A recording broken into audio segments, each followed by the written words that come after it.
साथियों good morning. साथियों research aptitude की हमारी सीरीज चल रही है और उसमें हम 377 तक क्वेश्चन ऑलरेडी कर चुके हैं। आज हम नेक्स्ट क्वेश्चन ले रहे हैं जो कि 378 है। आशा करता हूँ आप इससे जुड़े होंगे, तैयारी भी कर रहे होंगे, क्योंकि एग्ज़ाम जिसने भी अपना फॉर्म फिल किया हुआ दिसंबर के लिए वो एग्ज़ाम नज़दीक आ रहे हैं। वो डिपेंड करता है कि दिसंबर में होंगे या जनवरी में। ये इट्स डिपेंड ऑन NTA। देखते हैं क्या होता है। तो आज हम नेक्स्ट क्वेश्चन लेते हैं 378। अपनी तैयारी आप करते रहिए। निम्नलिखित में से किन क्षेत्रों में शोध नीति का बड़ा महत्व है? नीचे दिए गए कूट से अपना उत्तर दीजिए। निम्नलिखित में से किन क्षेत्रों में शोध नीति का बड़ा महत्व है? नीचे दिए गए कूट से अपना उत्तर दीजिए। देखिए, पहला है प्रदत्त संकलन में।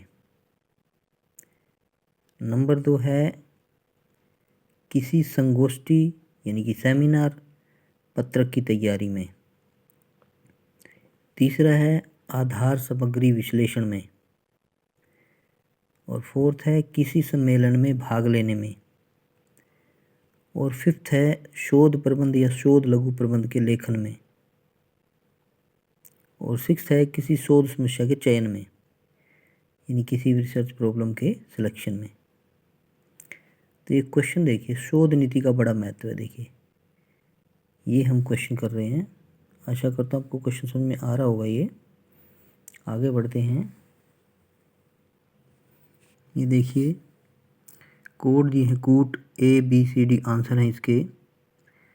तो उसमें ये क्वेश्चन जो है दिसंबर 2018 शिफ्ट 1 में आया हुआ है। ये जो पुराने क्वेश्चन होते हैं ना, आप इनको थोड़ा अच्छे से तैयार करिए, क्योंकि रिवाइज हो जाते हैं कई बार ये। क्योंकि जो एग्जामिनर है, जो पेपर सेटर है, वो ये मान के चलता है कि 2010 का, 2011 का, 2018 का पुराना कौन क्वेश्चन देखेगा। कहीं ना कहीं मान के चलते हैं 10-20% तो एक आध बार क्वेश्चन रिवाइज हो जाते हैं। तो इसका बी आंसर रहेगा निम्नांकित क्षेत्रों में शोध नीति का अत्यंत महत्व। किन किन में? देखिए, आंसर इसका रहेगा बी 1, 3 और 5, यानी कि प्रदत्त संकलन में, आधार सामग्री विश्लेषण में और शोध प्रबंध या शोध लघु प्रबंध के लेखन में। ये था आपका क्वेश्चन नंबर 378। क्लियर हो गया होगा ये। इसके बाद हम आगे बढ़ते हैं क्वेश्चन नंबर 379 की ओर। ये क्वेश्चन है, निम्नलिखित कथनों की सूची से उस सेट को चिन्हित कीजिए जिसका शोध की नैतिकता पर नकारात्मक प्रभाव पड़ता है। क्वेश्चन समझिए आप। निम्नलिखित कथनों की सूची से, ये कथन दिए हैं नीचे 6 से, उस सेट को चिन्हित कीजिए। ये जो भी मतलब ये ऑप्शन दिए हुए हैं 1, 3, 2, 1, 3, 5 जो भी है इनमें से, जिसका शोध की नैतिकता पर, यानी कि जो एथिक्स हैं उन पर उसका नकारात्मक यानी नेगेटिव प्रभाव पड़ता है। ये देखिए, बड़ा अच्छा क्वेश्चन है ये। पहला है, देखिए, शोधार्थी दूसरे शोध के निष्कर्षों पर आलोचनात्मक दृष्टि डालता है। आराम से पढ़िएगा इनको समझ के।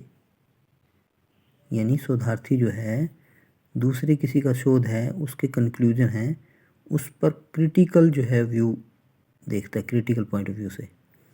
और दूसरा है उचित संदर्भों के बिना, यानी without any reference, without any exact reference, बिना संबंधित अध्ययनों को उद्धृत किया जाता है, यानी कि उससे रिलेटेड रिव्यूज़ को लिया जाता है। एक्चुअली ये क्वेश्चन जो है ना, ये सारे जिन स्टूडेंट्स ने MPhil की हुई है या PhD की हुई है, नेट के लिए तैयारी कर रहे हैं, या जिन्होंने MPhil की हुई है, या रिसर्च का थोड़ा सा जिनको नॉलेज है, यूँ कह सकते हैं कि जिन्होंने MEd किया हुआ है, तो डाइजेटेशन आती है उसमें भी, तो वहाँ पे यकीन MA साइकोलॉजी करी है, उसमें भी डाइजेटेशन बनाते हैं, तो उसमें ये चीज़ें ज़्यादा क्लियर हो जाती हैं। उचित संदर्भों के बिना संबंधित अध्ययनों को उद्धृत किया जाता है, यानी कि लिया जाता है रिव्यूज़ को। तीसरा है शोध के निष्कर्ष नीति निर्माण का आधार होते हैं, यानी कि जो रिसर्च की कंक्लूज़न है वो ही इसका मेन जो पॉलिसी बनाते हैं उसके बेस होते हैं उसका। और फोर्थ है प्रकाशित शोध साक्ष्यों के आधार पर व्यवहारकर्ताओं के आचरण का परीक्षण किया जाता है, यानी कि जो उन्होंने अपने शोध प्रकाशित करवाए हैं किसी ने, उसके एविडेंस के बेस पे किसी के आचरण के बारे में टेस्ट किया जाता है कि वो कैसा व्यवहार होगा उसका। पांचवा है अन्य शोधों के साक्ष्यों का सत्यापन करने की दृष्टि से शोध अध्ययन को आवर्त्यात्मक रूप में निष्पन्न किया जाता है। जब बड़ी थोड़ा सा बहुत शुद्ध हिंदी आ जाती है तो हमें भी सोचना पड़ता है कि क्या कह रहा है। अब ये जो आवर्त्यात्मक है इसका आप मीनिंग देख लीजिएगा, पता नहीं क्या क्या, क्योंकि इंग्लिश से हिंदी कर देते हैं तो कई बार टिपिकल हो जाता है हमारे लिए भी कि क्या कहना चाह रहा है एक्चुअली ये। तो आप देख लीजिए इसको। वैसे मैं बता देता हूँ कि अन्य शोधों के साक्ष्यों का सत्यापन करने की दृष्टि से, यानी कि जो रिसर्च जो आपने नहीं कि दूसरी किसी ने करी है उसके जो एविडेंस है उसको वेरीफाई करना है। तो वेरीफाई करने की दृष्टि से शोध अध्ययन को, यानी कि जो रिसर्च है उसकी स्टडी है उसको आप देख सकते हैं या पढ़ सकते हैं। निष्पन्न मतलब काम को करना। सिक्स्थ है नीति निर्माण और नीति क्रियान्वयन, यानी कि पॉलिसी को बनाना और पॉलिसी को इम्प्लीमेंट करना। दोनों प्रक्रियाओं को प्रारंभिक अध्ययनों के आधार पर प्रतिपादित किया जाता है, यानी तैयार किया जाता है।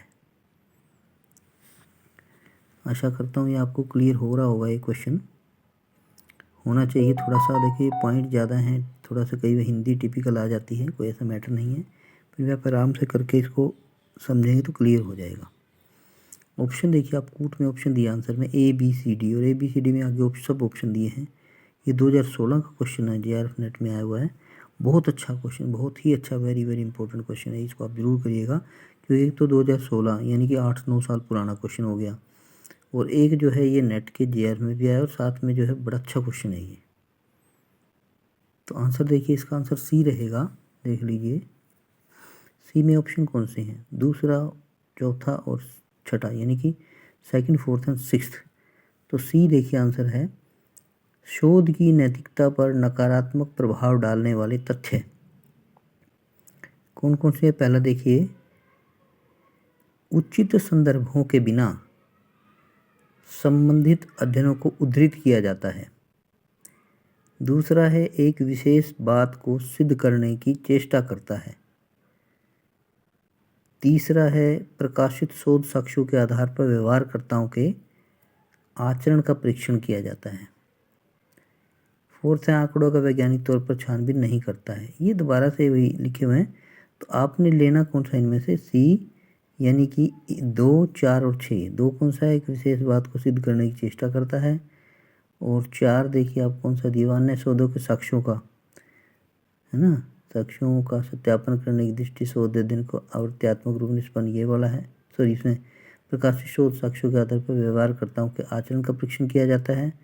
और सिक्स्थ आपका जो आंसर इसमें बन रहा है वो है नीति निर्माण और नीति क्रियान्वयन, दोनों प्रक्रियाओं को प्रारंभिक अध्ययन के आधार पर प्रतिपादित किया जाता है। ये है आपका क्वेश्चन। तो ये क्वेश्चन थोड़ा लेंथी जरूर है, और अच्छा क्वेश्चन मैं आपको पहले भी बोला है कि जैसे ही नेट JRF में आया वो 2016 में, पुराना क्वेश्चन है, 8-9 साल पुराना क्वेश्चन, दोबारा रिवीजन यानी कि इसको ले सकते हैं। तो अच्छे से इसको करिएगा। आशा करता हूँ हो सकता है कि आपके लिए आपने तैयार किया और आ जाए तो आपके 2 नंबर खरे हैं इसमें। थैंक यू जी। इसके बाद हम आगे बढ़ते हैं नेक्स्ट वीडियो, इसमें नेक्स्ट क्वेश्चन की ओर। आप इसको देख लीजिए।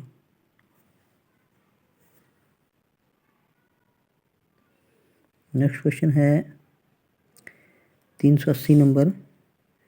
शोध नैतिकता का विषय शोध के किस चरण में संगत माना जाता है। बड़ा अच्छा क्वेश्चन है ये भी।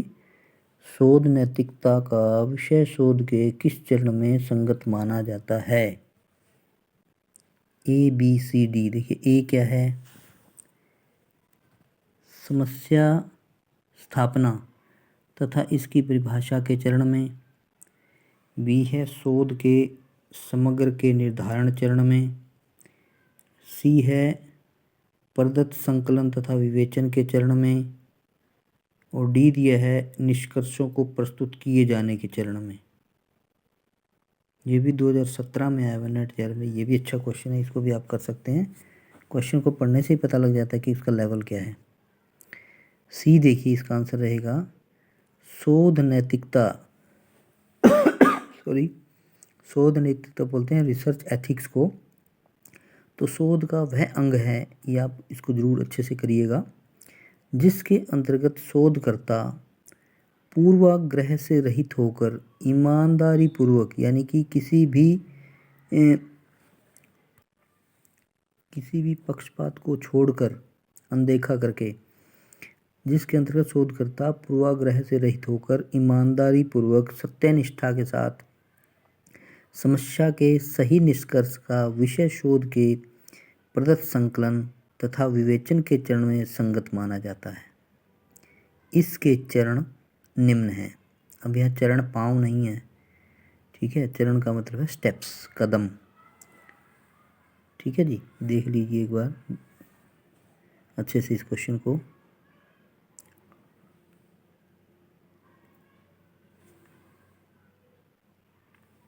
ये चरण देखिए, इसमें पहला है समस्या की पहचान,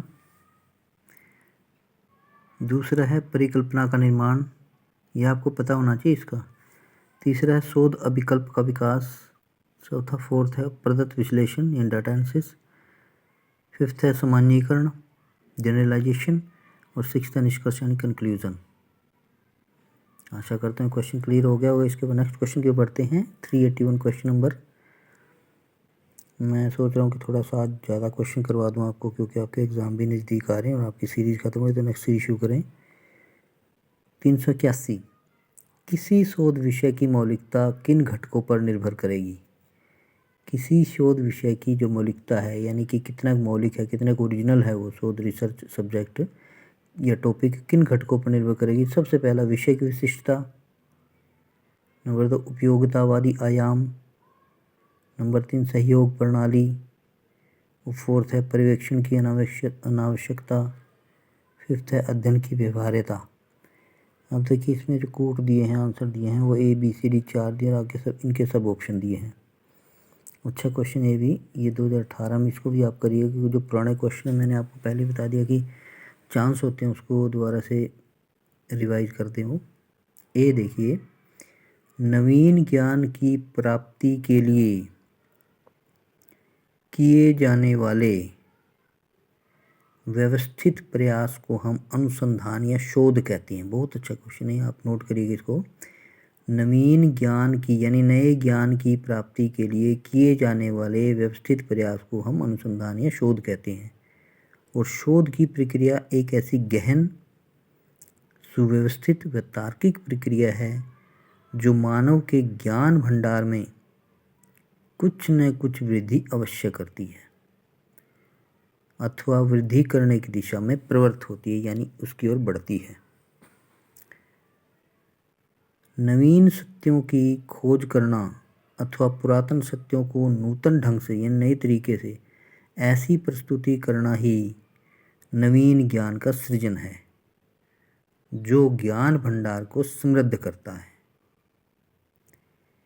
किसी शोध विषय की मौलिकता निम्न घटकों पर निर्भर करेगी। देखिए, आप आंसर ये है आपका, एक्चुअली वो एक्सप्लेन किया हुआ पहले। विषय की विशिष्टता, आप देखते रहिएगा कौन कौन सा आंसर क्या बनेगा आपका। ए है, बी है, क्या देखिए।